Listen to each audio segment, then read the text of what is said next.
Hey everyone, Eric Watson here, freelance writer, player of games, writer of words, recorder of videos, and a tabletop role-playing aficionado. Welcome to the final Thursday edition of my bi-weekly behind-the-scenes DM live stream Crafting Icewind, in which I build, write, and prepare for our next session of Rime of the Frostmaiden. Feel the emotions. If you're playing characters of Valravn, Frey, Celeste, Edmund, or Thimbleweed, this is not the right place for you, but for the rest of you, as always, you are very, very welcome to join me, assuming, of course, you're okay with spoilers.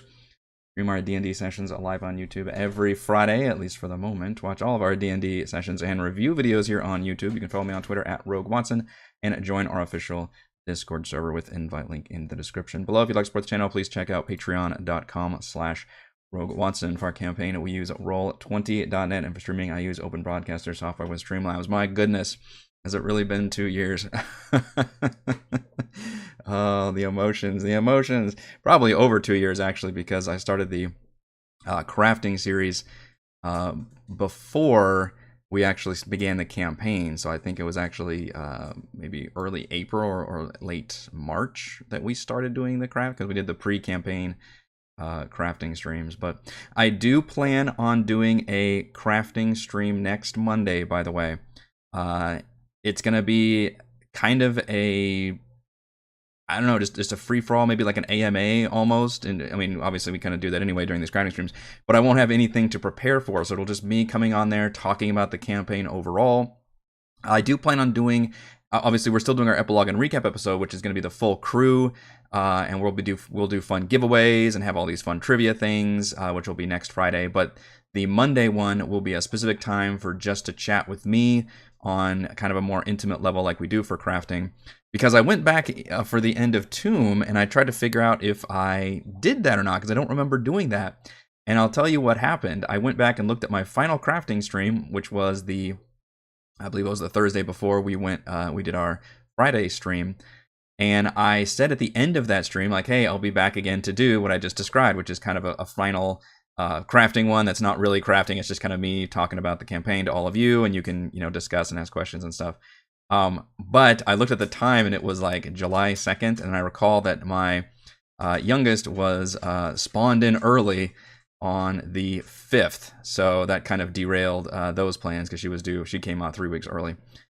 So I meant to do one, but I didn't because of that. Now I am going through another big life moment here where we are moving. If you could see more behind me, you would see, actually you can probably see the empty shelves behind me right there.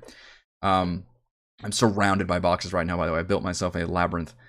But the move isn't going to spawn 3 weeks early. If it does, we're really fucked. But the timetable should be more set in stone here, so I will still plan it. So this is technically not the final. We don't have to get too emotional yet. That'll be on Monday, and then of course Friday will be our epilogue and recap. But this will be the final one where I'm actually preparing a session still to come. So I guess in a way it's the I don't know, it's the final of something. But the emotions are still running pretty high. And we are discussing the final showdown at the Mythalar, which I am using. I forgot to pull that up again. You know what? I'm gonna pull that up so I can make sure to link to it this time. The DM's Guild. I should have a link ready. See if I can find it.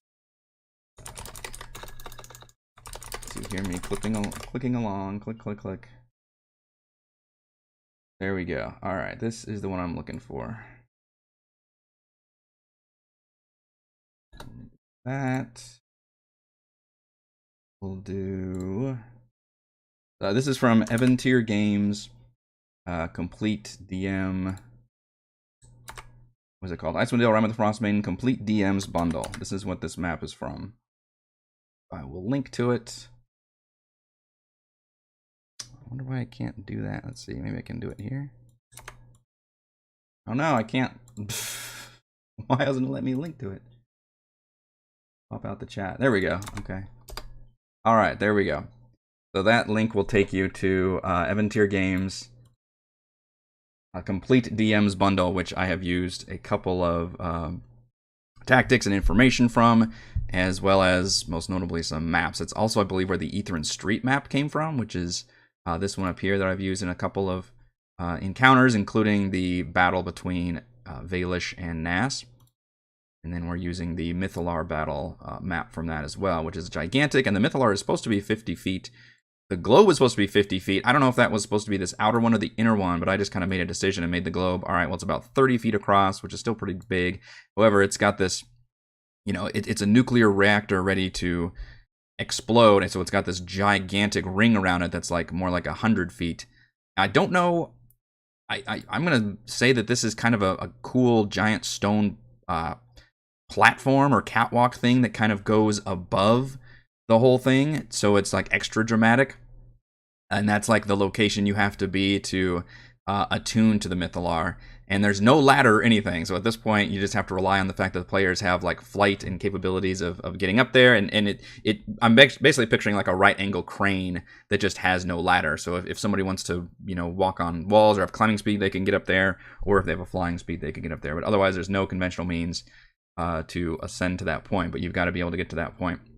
And Cadavex would be able to explain that to the players in case they don't quite understand how they go about attuning to the Mythalar, which I will have. I'm in the midst of constructing rules for that.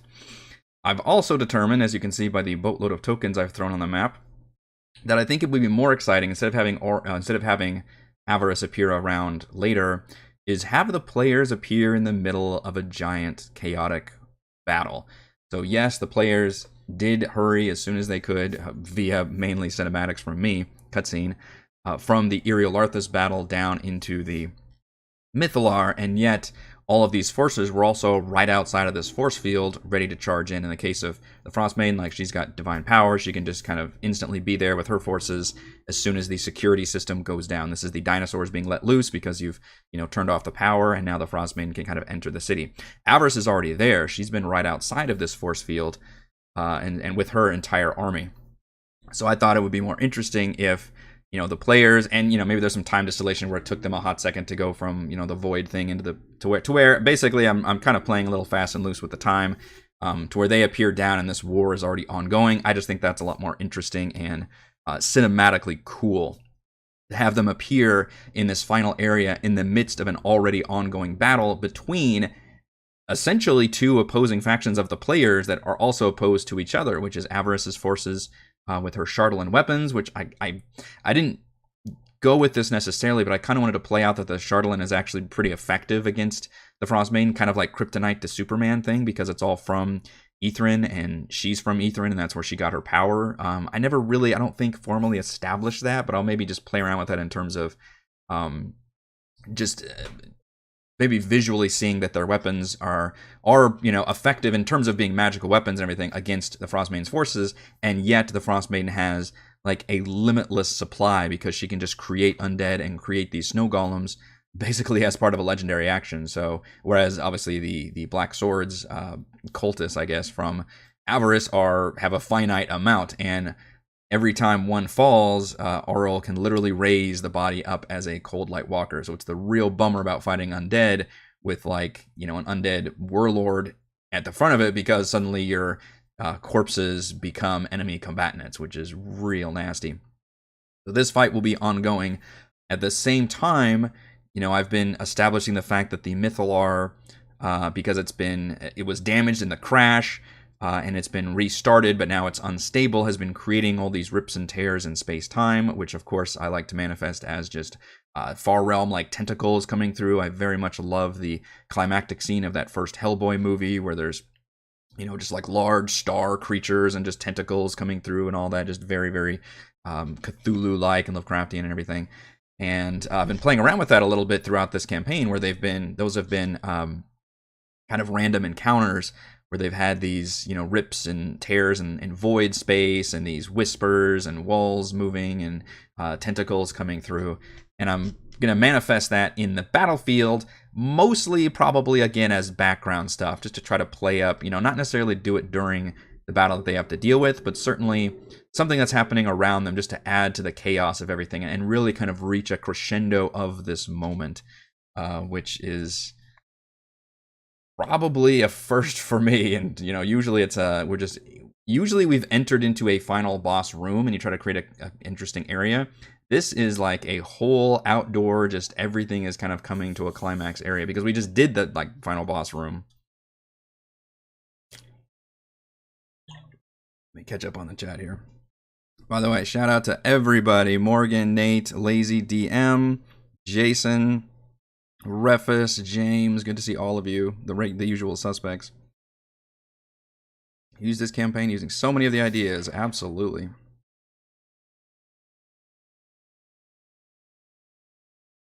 Is that meant to be like a huge spinning blade, or am I looking at it wrong? Oh, the map. You know, it could be. It does look like a huge spinning blade, doesn't it? It didn't say anything. I tried to look at the actual PDF, and it didn't say anything from what I could tell about the rules of the Mythalar Cradle. I don't know why they would design it like a huge spinning blade. I guess to just try to keep people off of it. So yeah, we could certainly add to that. I was thinking more like the globe. So the globe does have rules, which are hilarious. I'd have to remember where. We'll just search for Mythalar. I'm going to have that pulled up. The Mythalar. There it is. It's under Appendix D, Magic and Magic Items. Find the way this weird organization with some stuff. Alright, so the Mythalar looks like an enormous crystal ball held in an ornate cradle. It just describes it as a cradle. The globe draws magic from the weed, can be harnessed for various purposes. Use Mythalars to keep their cities aloft and empower magic items, which is something I do want to touch on. This one is 50 feet in diameter. I think mine is 30 feet, assuming it's this smaller globe and not the outer one. Up to 8 creatures can be attuned to it at one time. To attune to the Mythalar, creature must finish a short rest within 30 feet of it. Obviously, we'll have to change those rules because there won't be short resting during combat. All creatures attuned to, which I guess you don't have to say you have to be on the platform, but you do have to be within 30 feet. And the only way to get within 30 feet of it right now would be to be on this platform. Maybe I should specify that it's within 30 feet of the top of the globe, which is then, 60 feet off the ground, I think.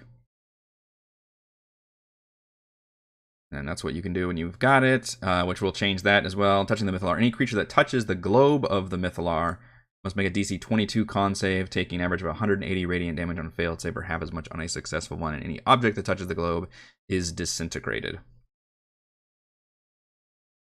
Going to upgrade Aura, you might want to check out Tomb of Beast Snow Queen. So I'll share with you the upgrades that I've made. But they just came off of a big boss fight, and the goal, and maybe we could crank up the difficulty because the goal is not to defeat Auril here. The goal is to attune to the Mythalar, which is why I'm hoping I can pull this off and make it a more interesting battle versus the traditional boss fight we just had last session. This is not a traditional boss fight. This is you have an objective in this battle, which is to attune to and redirect the energies of the Mythalar. All of which, and I think I put in my scripted notes, would damage Auril enough to where it would at least force her to go into her third form, or her final form if she hasn't already. I'm going to start her in her second form, by the way, because it just feels better pacing-wise. So it doesn't say anything about the cradle, and then yeah, the map does look like there's a spinning blade thing on there, which it's almost like a Galaxy Quest moment. It's like why are these here when they're in the bowels of the ship and there's like crushing things and they're like what the hell? I think it's Sigourney Weaver's character, but it's like why would you build this cradle with this spinning death blade around it? Well, maybe to just deter people. Why do we build benches with like spikes or something? Like, I guess it's to deter people from getting too close to it. Spinning blades. But I was making rules for the actual expanding globe of energy, which you can see this outer part.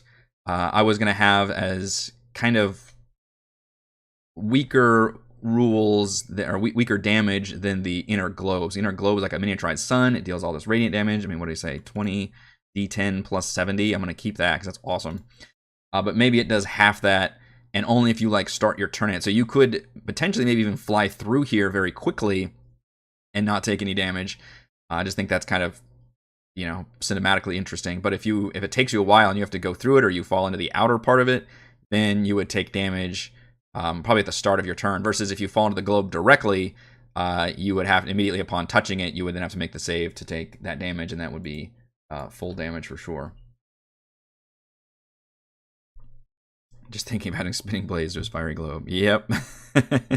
Hey, Mike, glad you could join us for the live stream.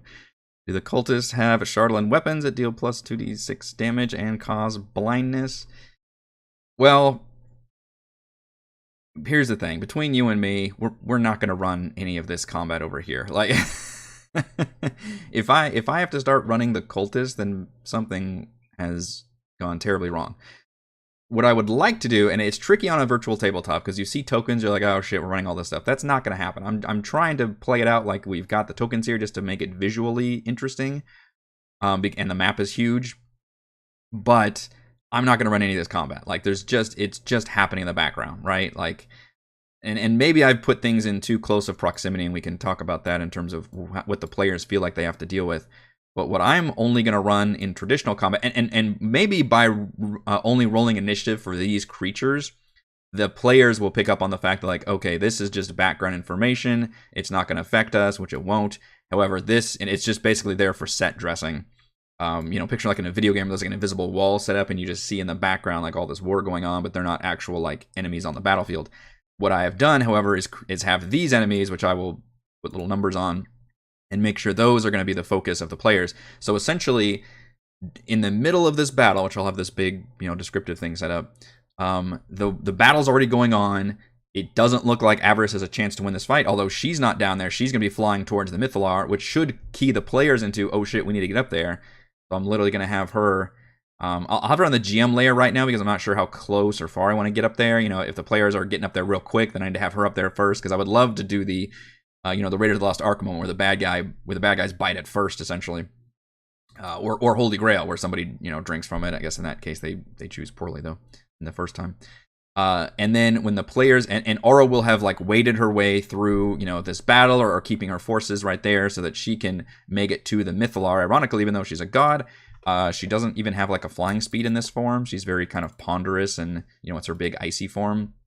I did give her a legendary action that she can teleport within 30 feet of her, so she can move a little bit faster, but otherwise her base speed is just 30 feet. But the players, the circle that they appear on is going to be essentially between Auril and the Mythallar. So they're immediately going to be thrown into a combat situation where Auril is just trying to get to the Mythallar and the players are going to be in their way. That does give the players a closer distance to get to the Mythallar, because I want to encourage, what I would love to do is encourage the players to even do like a split party situation where some of them be like, hey, I'll hold them off, and you and you go up there to the Mythallar, maybe deal with Avarice. So I could roll initiative for Avarice and even have her be a separate fight with the gargoyles up there, which could be interesting. Have other players have to hold off against these forces. What I would hate to have happen is all the players are like, okay, well, I guess we need to go down here and just deal with Mythallar, or deal with Auril and her forces completely, and just ignore the Mythallar, because then that's when I'll have Avarice flying towards the Mythallar, and that will trigger the players going, oh shit, like we need to deal with that. Or maybe, Valravn will just do something from distance. I don't know how, I need to, and that's something we need to look up to, like if Auril can, Valravn could just cast like a force cage on Auril, or I keep saying Auril, on Avarice. There's so many creatures. It's my fault that they both the leaders start with A. And maybe take her out of the fight. I need to look up the range on that, but there's a lot that can happen, and this is very much a situation where you can, lead the players to water, but you can't make them drink. But you can hopefully encourage them to do different things. And Katavix will be here too, and he'll be able to even tell the players, like, there's the Mythallar, and you need to go fucking attune to it. But you have to be close to it, and normally it's not this hard, but because maybe you could argue that the spinning blades are turned off right now because the security system has been powered down. That might be an interesting bone to throw to the players. Is like you see what looks like a bunch of like blades. It could be spinning rapidly, but they're just completely still because, as I mentioned, we turned off the force field. We destroyed Ariarthus, so maybe all the defenses are down. So it would be easy to go attune to the Mythallar, except the fact that it's reaching critical mass. It's damaged, it's unstable, and it's creating this vortex around it that even if you want to just climb up and get near the globe, which I think I said you had to get within 30 feet, you can. Ooh, 30 feet just barely puts you inside. Maybe I'll say, well, just turn on the range on that. But that would mean you would have to start taking damage against the outer ring if you wanted to get close enough to attune to it. However, I would rule that if you were on the top, maybe the top is high enough to where you're above and not having to take damage, but you're just, dramatically on the top, which is kind of interesting, which is where Avarice would land for sure, so she could try to attune to it. But meanwhile, Katamix is going to try to talk to the Frostmaiden, and then the Frostmaiden will talk to Frey, so there'll be it's going to be a really tricky showdown. It's not going to be, there'll be instances where there'll be a lot of like cutscenes and dialogue. We'll have to play kind of fast and loose with some of the initiative, I think, in order to make this work, because what I really want to do also, we talked about this on Monday's stream, for a fun climax for Frey, the fact that she is, devoted to the Frostmaiden, at least enough to become attuned to the Codicil and gain all those powers, is that that will kind of reach a climax, because what I really can't have happen, which would devastate the player balance, is if Frey turns on the players and agrees with the Frostmaiden. I guess I could always have that be an option for the player. But I like to, again, encourage the player to make certain decisions by having the Frostmaiden be very callous and very like, I don't give a fuck about you, but what I want is your monster. Like, that's the monster I want. I think it's literally a line from like the Avengers or something, where it's like, we need the beast inside or something, when in reference to Hulk. And then she will attempt to force Frey to transform, which maybe through DM magic and god power she can do. But then the Mythalar itself will begin sputtering, because I'll have it do different things, and it will like split them completely and create her Freydigo as a separate entity, which I'm debating on whether or not it should be in her image or not, or if it should be back to the generic image. But I do like that artwork that we haven't seen enough times, which is the custom one we had done of the Frey Wendigo, which is pretty great. In fact, I like it as like a demonic evil image that she has to like straight up face, which is amazing.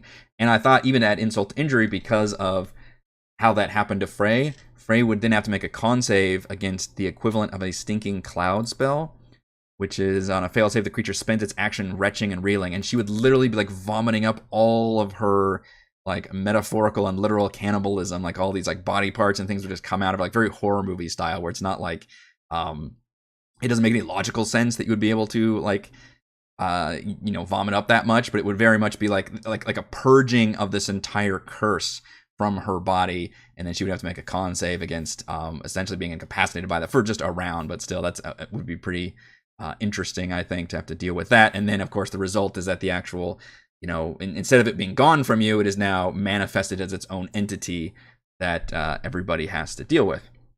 But we can talk about the positioning of the enemies, how close we are, because again, I'm having these cutscenes with Auril, even though she's currently right now 65 feet away from the player, so maybe I need to bring everybody a little bit closer. And I'm still keeping her forces pretty closely the same. She's got 6 snow golems, 3 frost giant skeletons, and then her at max health, which is almost 200, and then she will go to her third form whenever it either goes down to 0 or the player's successfully attuned to the Mythalar, in which case she can go to the third form. Although even then, I'm not sure how. I would probably just require it to be another action for the player attuned to it to reach. So maybe she'd only be in that round for like that form for a round or so. It really depends on the pacing of the session. We'll kind of see about that. Huge thing they built in Contact. Yeah, they kind of similar. It has like it kind of has a. I'm trying to figure that device too, but it didn't have. What am I trying to say? Like an orrery or something that rotates around. It's like a globe thing, but like with bands coming around it. I don't know if there's a word for that. Weird Wizard City architecture. Yep, that's exactly what it is. It's weird Wizard City. And some goats. The goats, yeah, there's not too many goats in Ithrin, I'm afraid. I'm spreading Frey and Freydigo thing. Yeah, I'm thinking it should be cool. Hey, Rodrigo. Frey vomits 3,423 fingers. Yeah, that's a Grant. You brought the monster. That's the quote. Thank you. It would be a little bit modified from that. Basically, it would just be she would have a little bit of a villain soliloquy, because every DM has to be, given their villain monologue moment, and that would be to Frey specifically, because you have to. I think you have to address that right away whenever the players spawn in, and it's right, in the middle of Auril's like triumphant, reaching the Mythalar. And then she will have to respond to Frey And we can play around with the dialogue a little bit, but the ultimate goal would be to like piss Frey off to where she's like, well, fuck you, and then the Frostmaiden would then rip the Frey to go from her, and that could be a. And I don't think, because Frey will be there, I don't actually think this Wendigo form will be that strong. And I did scale it up at one point halfway through the campaign, but I was always aware of the fact that like they're minus a player when they're fighting this thing. We obviously had a big battle with it back in the Caves of Hunger, which ended up taking 2 full sessions. Hopefully that won't be the case now when you have Frey right there. And I'm probably, between you and me, I won't even probably use its fear ability. It'll probably just go with like attacking Frey, and I know it can teleport, I think, while grappling people, so it could like zip around and separate her from the party and just make her deal with this for like a round or two. Maybe I should have the forces closer to the action, just so the players feel like they have to deal with her at least somewhat, versus everybody just rushing towards the Mythalar at once. Kind of force the fight a little bit would be ideal. I did create like a little blurb right here that the players, again, they can avoid because they can just fly, or they can move up here to this area because this is shut down. Although they may be afraid of it and just say like, well, there's a giant spinning blade trap there, and even though it's powered down, I'm not going near it, which is totally fair. And that's between you and me, that would be fun for me to enjoy them squirm, because I don't plan on activating that blade trap.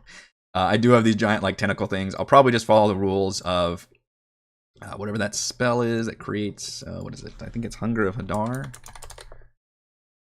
That creates the tentacle zone. The tentacle zone. The void.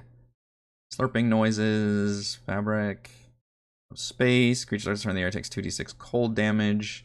And then acid damage. Yeah, so it's just kind of it's basically permanent Hungers of Hadars throughout the battlefield. And then if things get really interesting to where like some of the players are on top of here, and I feel like they need to have a little bit more danger or something happen, I've also got another one of my, I think they're called Scavers, which is from Spelljammer, those flying space sharks, which I was going to do as an encounter earlier in the campaign, if you recall, and they used Lord Marbury, the Pegasus, to basically avoid that whole encounter.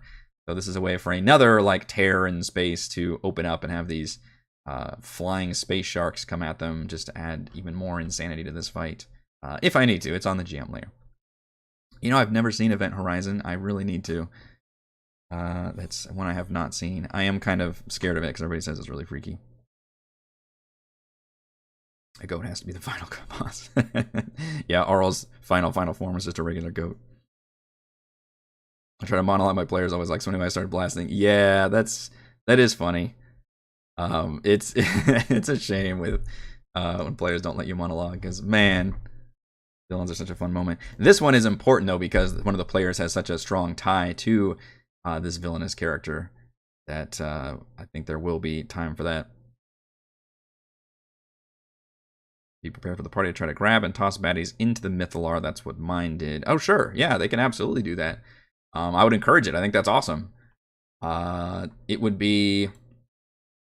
It's going to be tricky because as I've got it set up right now, the bad guys aren't really going to be able to chase after them. This whole villain team lacks mobility, and which is why maybe I need to have them be a lot closer to the party to force that fight, because that's a weakness I'm realizing I'm having, is that the party, if all of the party just rush towards the Mythalar, then this could actually be quite anticlimactic, because like the snow golems only move like 10 feet at a time. The frost giant skeletons, I actually don't remember. They have some reach, but I mean, they have 20-foot reach, and oh geez, 40 feet. Those are fast-ass skeletons. Holy crap, they can haul ass. That's scary. They do have a 60-foot freezing stare, which can paralyze people, though. That will help a lot. That will help a bunch, actually. I don't think I got a chance to really use these skeletons much, did I? I think we had a pair of them, which, by the way, I custom built them a little bit based on the cool artwork that they have. And actually gave them, like, they're wielding like an anchor attached to a chain, which is cool as shit. And so I gave them like that kind of a stat block, including like an AoE sweep attack, and then one that like grapples them. And I should add the fact that maybe it can pull them closer, kind of like a vine whip ability. But a freezing stare, that's pretty awesome. 60 feet, or they take 10d6 cold damage and be paralyzed. That's pretty huge. It's a good range too. So actually, yeah, these guys are not too bad. Enough with the Ancient White Dragon. It's not going to happen. There's too much going on. There's way too much going on. The White Dragon will be a fun epilogue thing, but it's not going to make an appearance here. Neither will the giant Death Golem that I built, because that was, again, always meant to be mostly a environmental hazard the players had to deal with. And if this were a video game, it'd be like an optional, like, giant, you know, hard boss fight they could have fought. Which I guess I did play around with making stats for it at one point.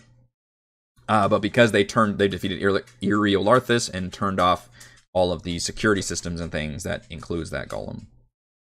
Les can, of course, run to the Mythalar and back for the Snowman Blink. Yeah, that is tricky for sure. Now, I guess...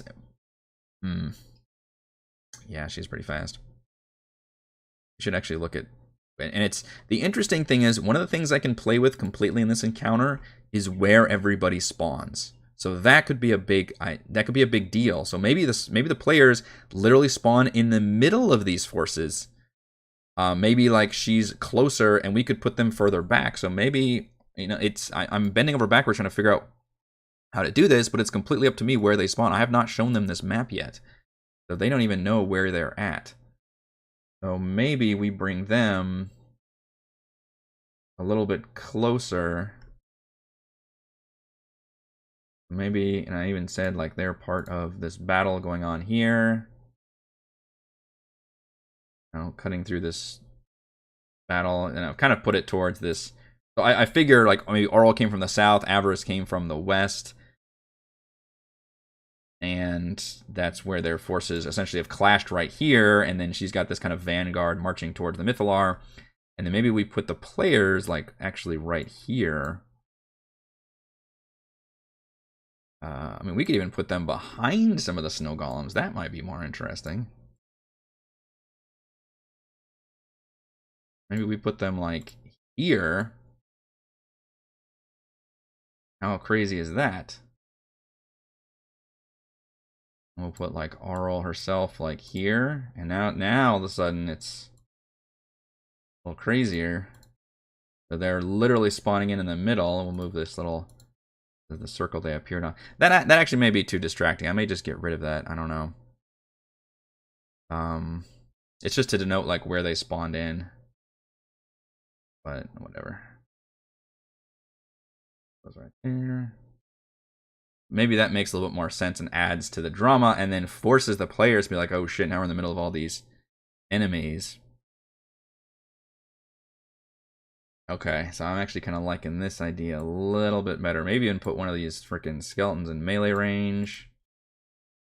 There we go.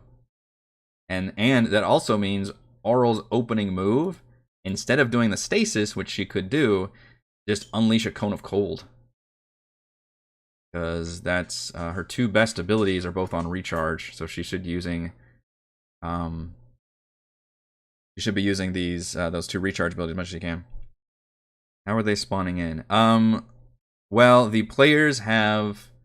I replaced the spindle room in the Spire of Eriolarthus, because I didn't do the whole spindle angle at all, with a just magic elevator, basically, similar to the one they took up to the Spire, except in this case it's just kind of a teleportation circle instead of a physical elevator. And once they defeated Eriolarthus, they could... that door opened, and they could rush into that circle and then essentially teleport down to the Mythalar area, which was also just a handy way for the wizards in the Spire to be able to reach this bottom area with the Mythalar. And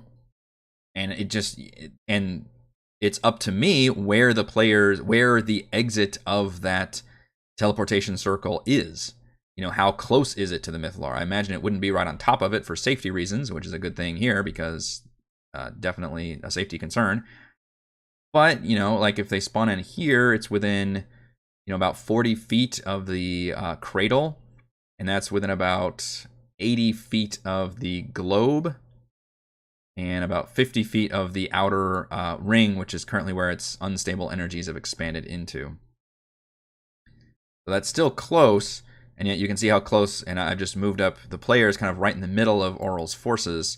So that will force them, and then of course we can have this, Wendigo right there, and the Wendigo will just lock onto Frey. It'll target only Frey, which would hopefully force Frey to fight the Wendigo.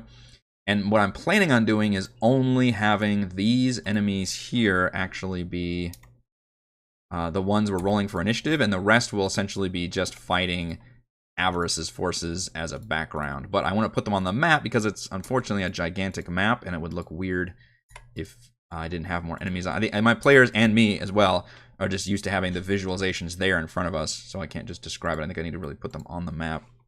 But I will not be running those units on the left side. Only the ones with the numbers will I be actually running. Now, we could talk about using more forces. I did mention, and as part of her stat block, she can make Cold Light Walkers or make golems. In fact, we can have a corpse right here, and we're going to put a Cold Light Walker on the GM layer. And then as one of her things, if you wanted to, instead of spawning a Snow Golem, she could spawn a Cold Light Walker right here. These guys right here, so they'll be flashing and bashing. And kind of create like a little invisible line here, I guess, where these fights are going on and keeping Avarice's forces at bay. And the whole goal is for both of the leaders to expend their forces, keeping each other's forces busy, while the leaders make it to the Mythallar to do their thing. Now, Avarice can fly, so she can make it to the Mythallar with her fly spell a little bit faster, and she'll have her 2 gargoyles with her. I'm going to not put her on the map at the moment, but I will probably describe, and maybe she's kind of far, just so I can have that in my back pocket in terms of when I actually want to use her on her arrival to the Mythallar. If the players aren't going towards the Mythallar, then I can kind of press the fact that she's heading towards there. If they do immediately go up to the Mythallar, then maybe she's already up there and the players just quite weren't able to see her yet, or maybe just about to land. So I can kind of play around with like that distance a bit, because there's such a big distance here. I think I can withhold a little bit of information to an extent. So I could spawn more Snow Golems and Cold Light Walkers, but otherwise this is the main bulk of the force that I'll be using against the players, and have them already be essentially surrounded by enemy forces.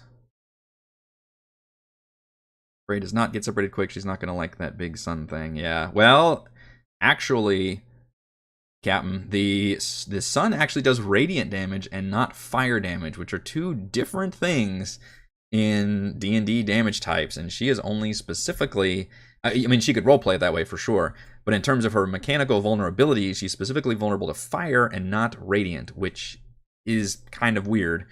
I guess it's just a weird loophole there.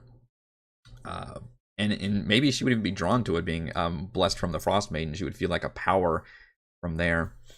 So I like that change. We'll put the players in the middle of the forces, and that'll kind of force, because I do want to force a fight here and have it be, rolling initiative.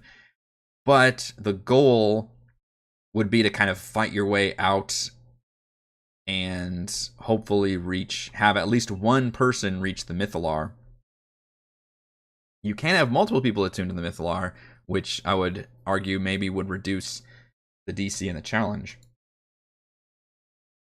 Obviously, if Auril reaches the Mythallar, it's game over, so that's hopefully just not going to happen, and Auril would hopefully be focused on attacking the players. And yes, I will have a cutscene, so probably, let's see, Auril will need to address Frey first, and we'll have that happen.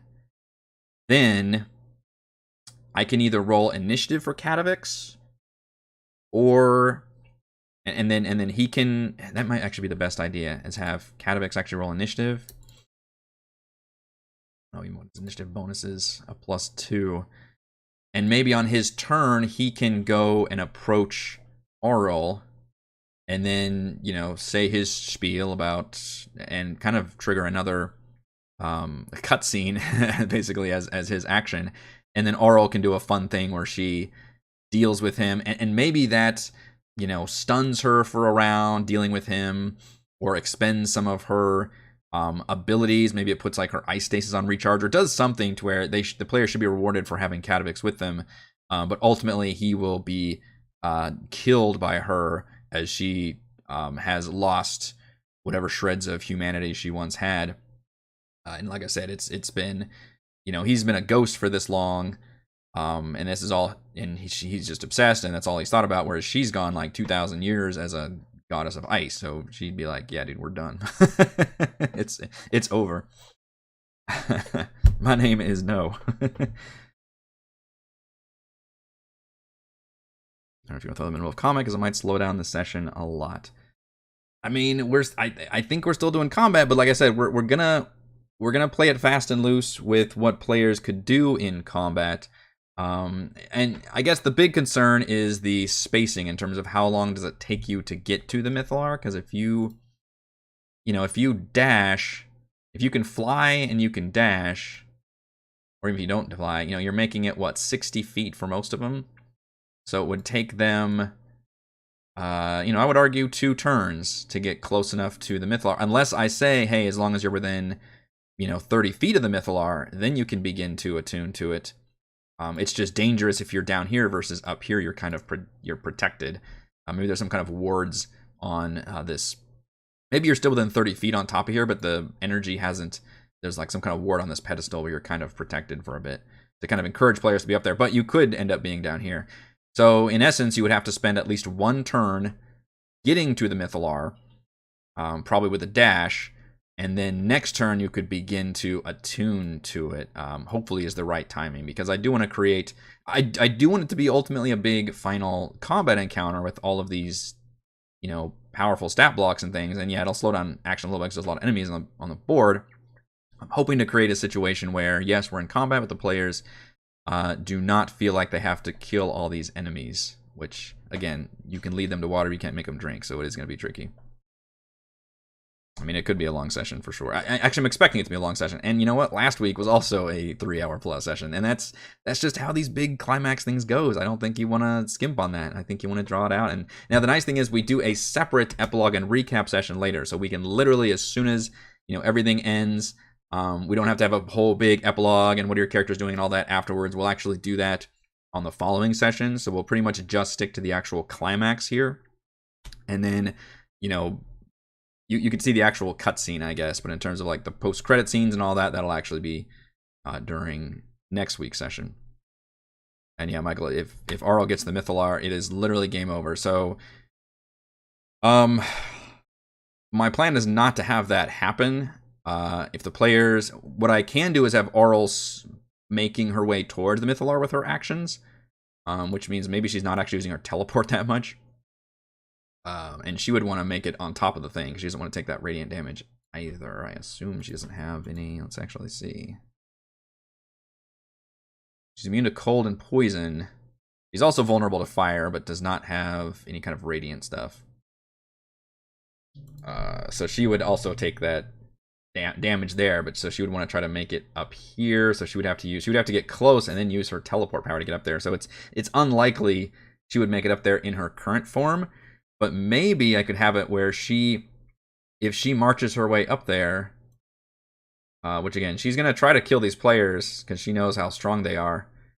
But I'll try to have her marching inexorably towards the Mythalar, where she could even make it inside of here, take damage to where she sheds her body and turns into the crystal form if the players still haven't gotten, successfully attuned to the Mythalar. And then as crystal form, she could fly up here and attune to the Mythalar. So in terms of her stat block, I have enhanced it quite a bit. I've basically combined her first 2 forms into her second form by giving her the Touch of Frost and Frost Orb abilities, and I think I jacked up the damage.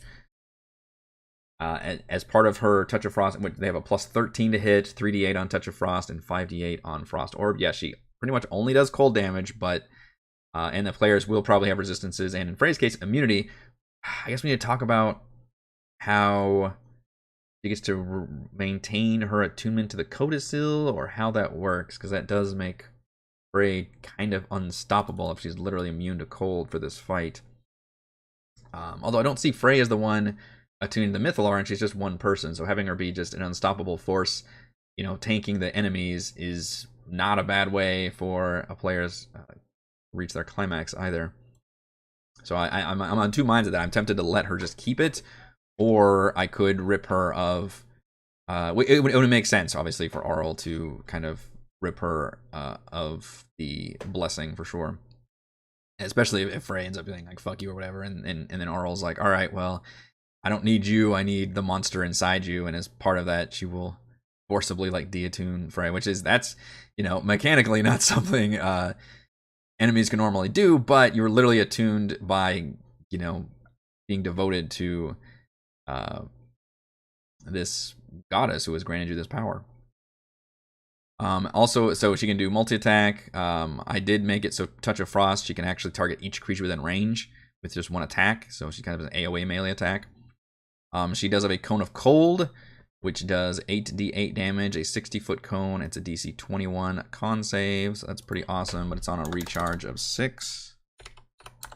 Make sure it actually comes out properly. Let's see what that looks like.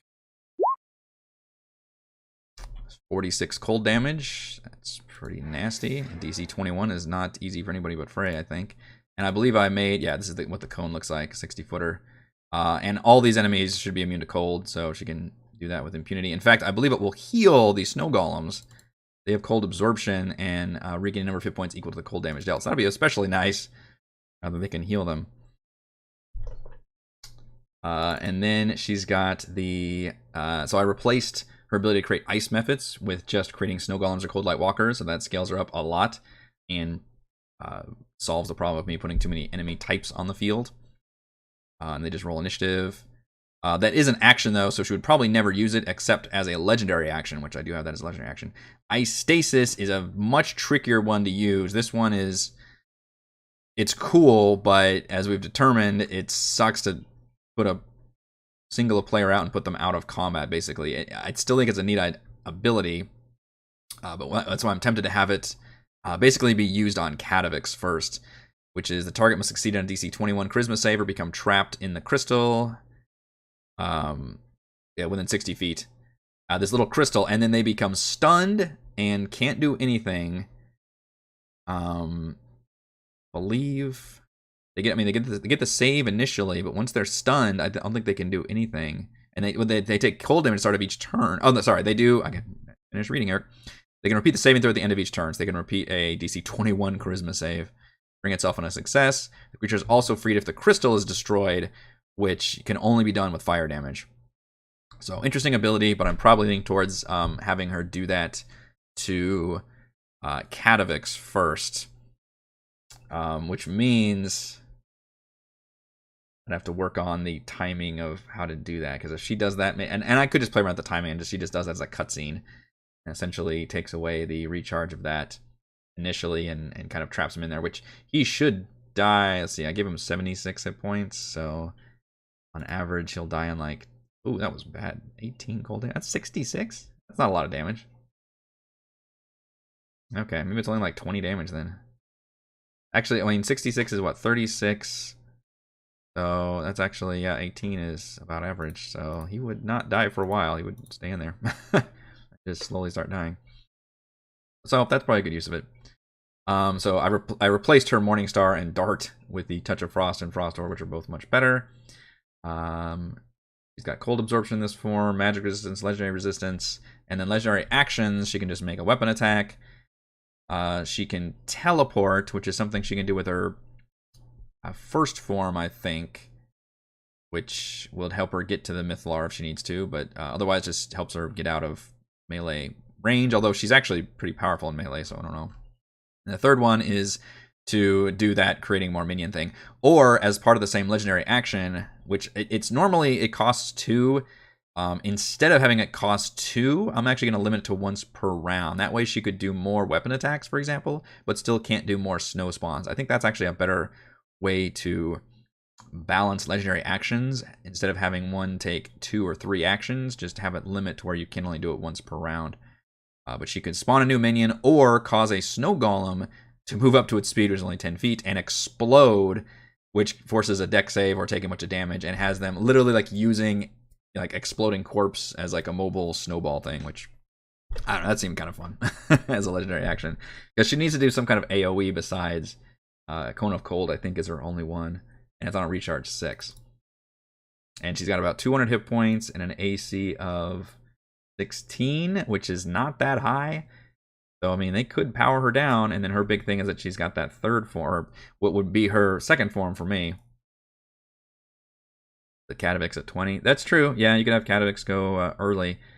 As long as Catavix goes before Oral does, because basically during the cutscene is when she'll do the Freydigo thing, and then if Catavix goes, or you could have Catavix go first, no matter what, and then he goes first, and that triggers the Frostmaiden to then do her Ice Stasis either on her turn, or the safer thing to do would be to do it just right then and there as kind of bullshit DM magic that she can do this as a reaction, but that's not really how it works.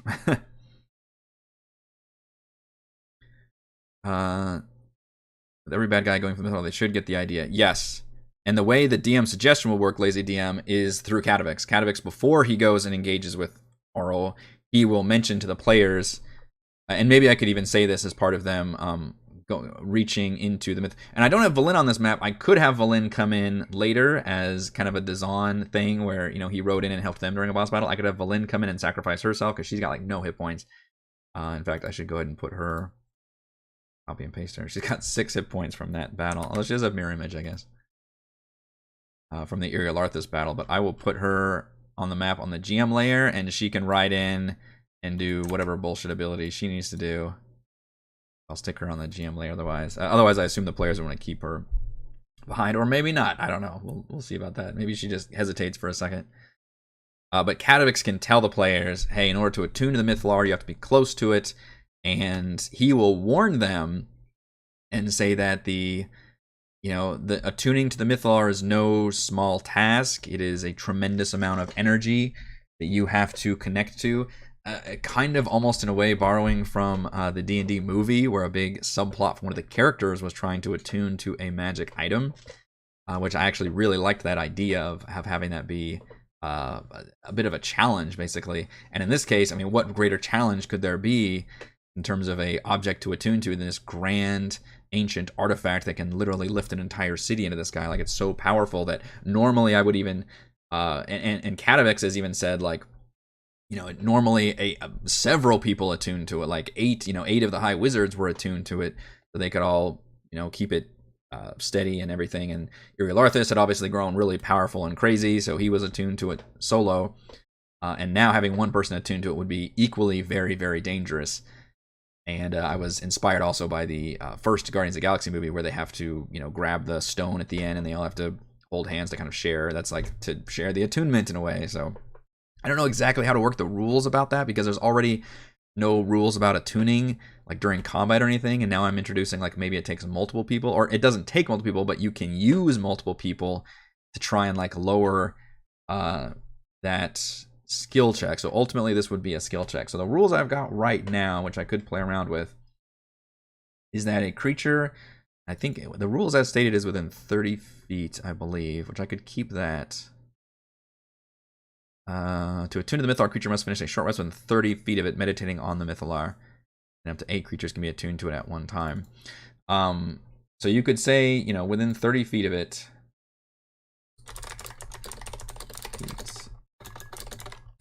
Of the Mythallar, or standing on the ledge above it, which is kind of a special like attunement place. And Catavix can even point that out and be like, normally, we just, we're wizards, we can fly or whatever, or teleport.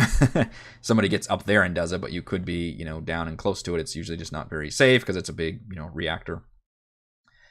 And you would have to make a Arcana check. I figure Arcana is the most applicable here to make that check.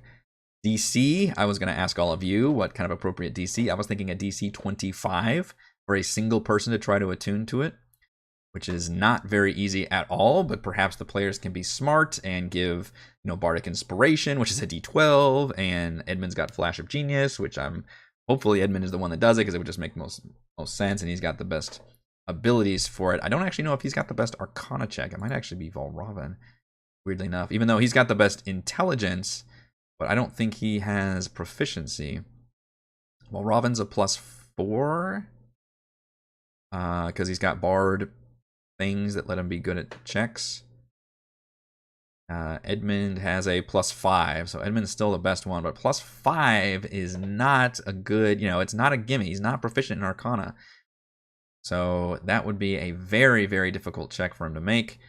I mean, in fact, as a baseline, he would have to make a nat 20 to actually make that check. So we could lower it to maybe a DC 20, which then makes it, if you have Bardic Inspiration and Flash of Genius, which Flash of Genius, assuming he's got some left, he does have 2 left, instantly gives him a +5. So actually, if you assume he's got Flash of Genius, he's really got basically a +10 to Arcana. Well, we could do multiple checks, but then you run to the fact of like how many rounds does it take, and this is where things could really slow down. Now I could let it take multiple rounds. I was going to have it at least take 2 rounds, 1 action to make the attunement, and then the second separate action in turn would be to then choose how you want to redirect that energy. I don't know if anybody here played Pillars of Eternity, but I believe the end of the first game had a similar choice. I mean, no, it wasn't the end. It was a quest in the middle of the game, where there was this like soul energy that you could almost picture like the Ghostbusters, where they had the big, all the ghosts were inside of this facility, and you got control of it through somehow means, and then you got to choose like how you wanted to use all that energy. You could dissipate all the souls back to people, you could destroy them, you could take them into yourself, and it gave you like a stat boost. It was like all kinds of different options you had to deal with that. And this one is similar, where you have different options of how to redirect that energy. I did say that anyone who attunes to the Mythalar, I thought I could play around with the Indefinite Madness table a little bit as like a permanent scarring, because again, it's been so connected to the Far Realm. I think Indefinite's the long one. Yeah, that's like the permanent one. Yeah. So maybe you just gain a new flaw just by attuning to it, which maybe is, makes sense why Irilarthus was kind of demented as well. If you succeed, you get to attune to the Mythalar and you gain an Indefinite Madness flaw. If you fail, I was going to say that you take just psychic damage, which I was going to maybe do like 8d8, see what that looks like. Okay, it's like 35 psychic damage. All my players had cold resistance by the end, so I had to give Oral ability that ignored cold resistance. Yeah, I could do that, or that could help keep things balanced also, if they're only taking half damage, because I guess, Jason, I'm interested if you're where your players were, because my players have just come off of a big boss battle, which is something I'm also trying to be aware of in the balance of this fight. Like, yes, this is the final climax, but I literally gave them 2 back-to-back boss battles without even a short rest in between. Now, they still have a lot of resources left, a lot of spells, key points, all that stuff remaining. Hit points is probably the biggest thing. 3 of them are right now at 50% hit points going into this big fight, which immediately makes things very dangerous. So yes, a lot of them may have cold resistance and still have a lot of their abilities, but it changes the dynamic and balance of this fight quite a bit. Also, I believe Lord Marbury was killed in the Irilarthus battle, and Valravn, can he actually even summon him in the middle of battle? Does it take, like, conjure elemental or something where it takes a while? I like how he did not. Or I guess he did rename it. Yeah, it's because I'll summon Lord Marbury. Yeah, it takes 10 minutes, so he cannot have Lord. So that's a big change, because if they had Lord Marbury, that would be huge. Then they could just hop on that and fly all the way to the Mythalar with this stupid fucking like 90-foot fly speed. That's a broken summon, as we've seen in this game. So he does not have Lord Marbury with him, which is certainly a big one as well. Once you've attuned to the Mythalar, then you can choose, and I wrote down basically 3 options. I'm sure the players will try to come up with something else. That they can choose to do with this energy once you're attuned to the Mythalar. Option 1, you can do exactly what Auril did and try to take all that energy into yourself and become a godlike figure.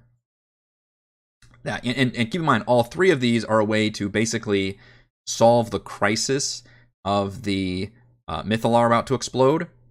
But they wouldn't necessarily solve the Everlasting Rime crisis. So you would become like this godlike figure.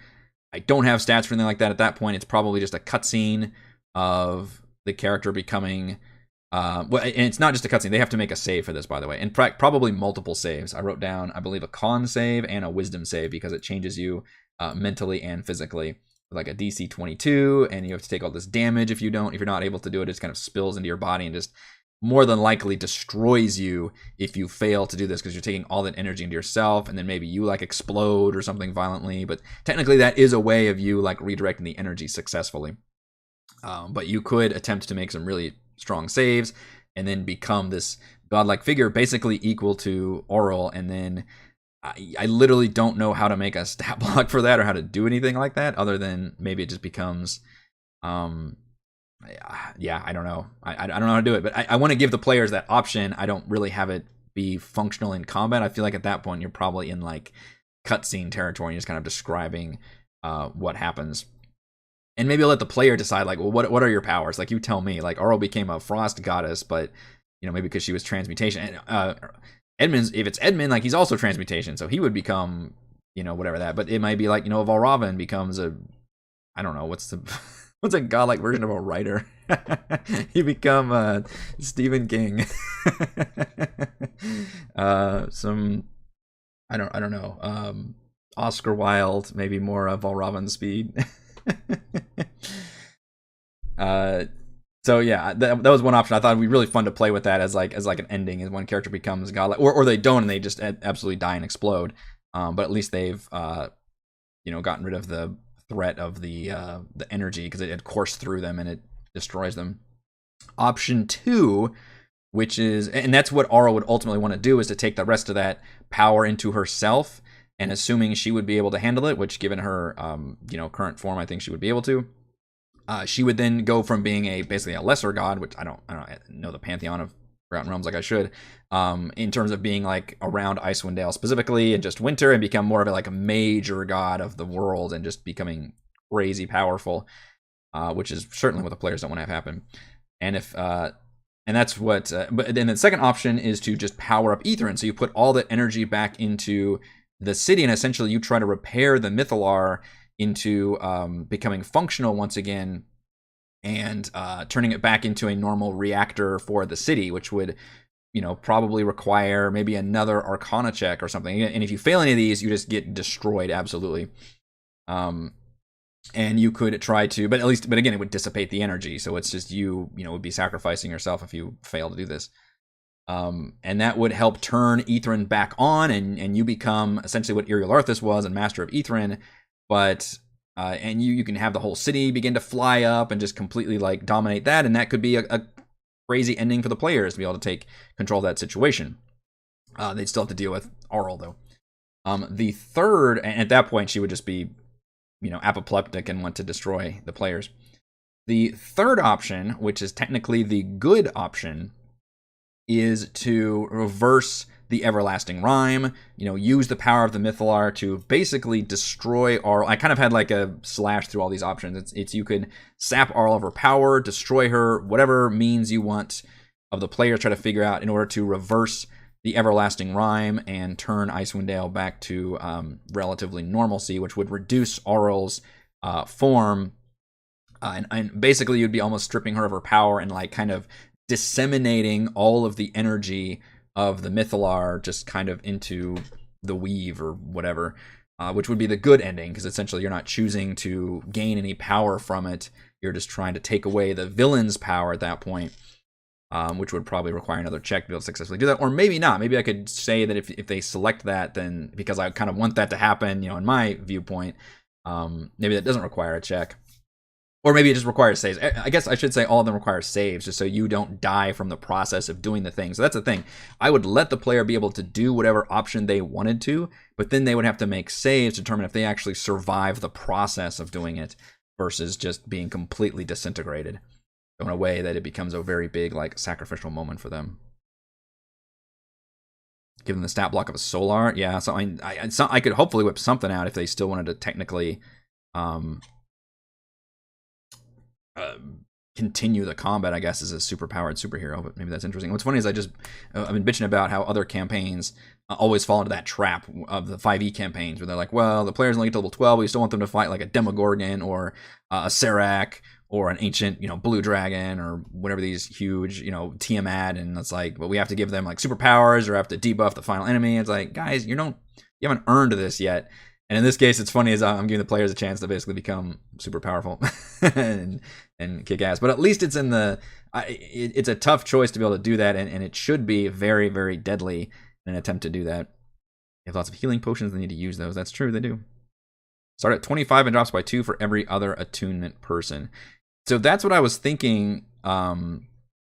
Is that to lower the DC by multiple attunements? What I haven't quite figured out is, like, does that mean the first person? Because you only need one person to attune to it to do everything. Does that mean other people can join in as part of like a free action or a react? Because we're going to be in combat, so that's the tricky thing to figure out. It's going to have to be somebody's action to attune to the Mythalar. If you have 2 or 3 people go up there because they heard from Catavix, oh, it's easier for multiple people to do it. How do I work out the timing of that in initiative order? Do I just say like, well, one person initiates the action and then other people can then just choose to use their action, ahead of time to join in the attunement, and that thus lowers the DC? Do I have them all use their action right then? You can see where it gets a little bit tricky, and maybe I just have to do that as part of the kind of wonkiness of letting that happen, because I could allow, and that's something I do want to allow, is if the option of multiple people attuning to it, which then lowers the DC. All of them would have to roll at that lower DC to see if they can successfully do it, and some of them might not be able to, and they would fail and take the damage and have those things happen. Yeah, it'd be... Oh, well, that's different, Lazy. You're talking about the help action, but only the first person makes the roll. I was thinking making everybody still make the roll. Because literally you're not just helping one person attune to it, you are all literally attuning to it together. That was something specifically the Mythalar even says in the book, is up to 8 people can attune to it at once. So I would have multiple people actually making the check, which I think is more interesting. Have multiple people making the check if they're attuning to it, but the DC lowers for everybody.